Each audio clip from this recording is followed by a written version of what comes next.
вақтҳои охир дар баробари содир гардидани ҷиноятҳои коррупсионӣ масъалаи дигаре ки ташвишовар боқӣ монда мавриди нигаронӣ қарор гирифтааст, ин содиршавии ҷиноятҳои қалобӣ, яъне тасарруфи молу мулки ғайр ё ба даст овардани ҳуқуқ ба молу мулки ғайр бо роҳи фиреб ва сӯистифодаи боварӣ ба ҳисоб меравад. ин категория ҷиноятҳо ки боиси поймолгардии ҳуқуқҳои молумулкии шаҳрвандон мегардад, аз ҷониби бархе аз шахсоне содир карда мешавад ки худро корманди мақомоти ҳифзи ҳуқуқ муаррифӣ намуда бо роҳи фиреб ва сӯистифодаи боварӣ маблағҳои шаҳрвандонро тасарруф менамоянд. чунончи абдуллоев парвиз насриевич 21 феврали соли 1993 таваллудаш, зодаи шаҳри душанбе ки дар ягон ҷой кор намекунад, тахминан охирҳои моҳи августи соли 2017 бо шаҳрванд А дар назди маркази савдои садбарги шаҳри душанбе шинос шуда, бо роҳи фиреб ба боварии охирин даромада, барои ба академияи милитсияи вазорати корҳои дохилии ҷумҳурии тоҷикистон дохил намудани хешовандони ӯ шаҳрвандон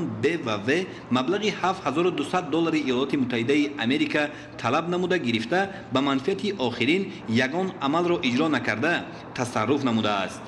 боз ӯ такроран моҳи сентябри соли 2018 бо шаҳрванд А дар донишгоҳи давлатии тиҷорати тоҷикистон шинос шуда, зимни суҳбат худро корманди агентии назорати давлатии молиявӣ ва мубориза бо коррупсияи ҷумҳурии тоҷикистон муаррифӣ намуда, бо ин роҳ аз охирин барои мусоидат намудан ҷиҳати такроран супоридани имтиҳон дар донишгоҳи мазкур маблағ талаб карда гирифта ба манфиати шахсияш сарф намудааст. ҳамчунин абдуллоев парвиз насриевич такроран бо мақсади тасарруф намудани молу мулки ғайр бо роҳи фиреб ва сӯистифодаи боварӣ моҳи ноябри соли 2018 бо шаҳрванд А шинос шуда, ба ӯ низ худро корманди агентии назорати давлатии молиявӣ ва мубориза бо коррупсияи ҷумҳурии тоҷикистон муаррифӣ намуда, аз охирин барои ба курси чоруми факултаи тиҷорат ва гумруки донишгоҳи давлатии тиҷорати тоҷикистон барқарор намудан маблағи 5400 сомонӣ талаб карда гирифта, аз ин маблағ 1000 сомонияш ро бозпас гардонида, боқӣ монда маблағи 4400 сомонияшро ба манфиати шахсияш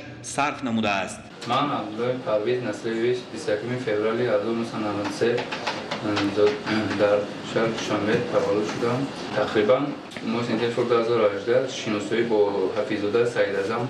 шинос шудам. худамро ҳамчун корманди агентии назорати давлатии мубориза бо коррупсия шиносоӣ карда 4750 сомон маблағи хониши Латифбой Некрузро талаб карда, баъд аз он 700 сомони дигар барои чойпулӣ гирифтам. аз ҳамин корҳои кардагиам